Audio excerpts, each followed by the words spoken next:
કરીએ વિસ્તારથી રાજ્યમાં ગરમી વચ્ચે વરસાદની આગાહી કરવામાં આવી છે। કચ્છ અને સૌરાષ્ટ્રમાં પવન સાથે વરસાદની આગાહી કરવામાં આવી।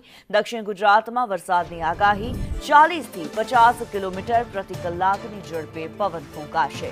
સાયક્લોનિક સર્ક્યુલેશન સક્રિય થતા વરસાદ રહેશે।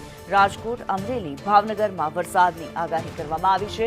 જૂનાગઢ, ગીર સોમનાથ, મોરબીમાં વરસાદની આગાહી કરવામાં આવી। સુરત, ડાંગ, તાપીમાં વરસાદની આગાહી। દાદરા નગર હવેલી, વલસાડમાં પણ વરસાદની આગાહી કરવામાં આવી છે। નવસારી અને ભરૂચમાં વરસાદની આગાહી કરવામાં આવી।